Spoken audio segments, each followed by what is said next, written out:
मैं आस्था जैन लाई हूँ वो तमाम खबरें जो आपको देखना और जानना जरूरी है। बने रहिए हमारे चैनल के साथ। तेज न्यूज, अरुणाचल खबरें प्रदेश सबसे में पहले।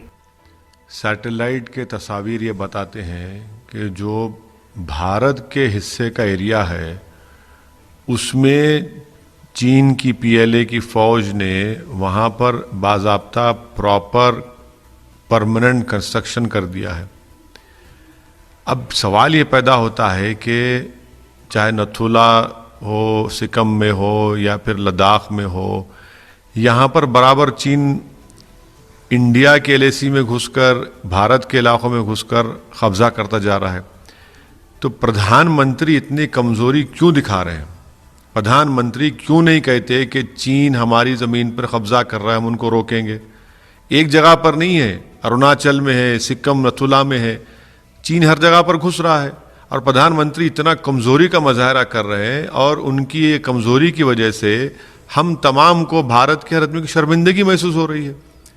भाई अगर ये कहना कि नहीं वो अरुणाचल का हिस्सा तो उनके पास था, अरे भाई तो फिर लद्दाख का झगड़ा किस बात का है? पोंग सांग सू भी हम बोलते हमारा है, वहाँ पर तो चीन को रोकना चाहिए ना।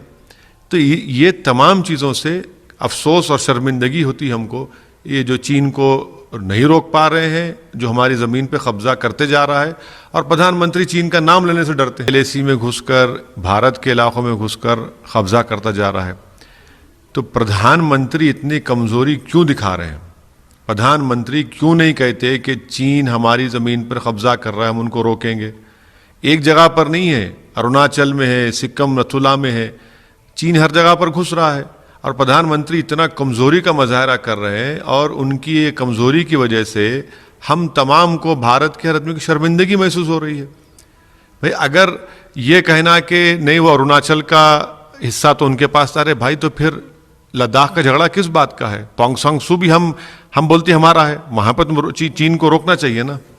तो ये तमाम चीज़ों से अफसोस और शर्मिंदगी होती है हमको, ये जो चीन को नहीं रोक पा रहे हैं, जो हमारी ज़मीन पे कब्जा करते जा रहा है और प्रधानमंत्री चीन का नाम लेने से डरते हैं। इसलिए कमज़ोर है कि उन्हीं की पार्टी का एमपी कहता है कि जो ज़मीन भारत की थी उस पर चीन कब्जा कर चुका है। असदुद्दीन ओवैसी नहीं कह रहा है, बीजेपी का वहाँ का एमपी खुद कह रहा है कि ज़मीन भारत की ज़मीन थी जिस पर चीन ने कब्जा कर लिया है। तो अब बताइए कमज़ोर कौन होगा? तो कमजोरी कहना पड़ेगा ना प्रधानमंत्री को। उनकी पार्टी का एमपी, उसी मुकाम का एमपी कह। तेज न्यूज की तेज खबरें सबसे पहले पाने के लिए हमारा चैनल सब्सक्राइब कीजिए और हाँ, बेल आइकन दबाना ना भूलें।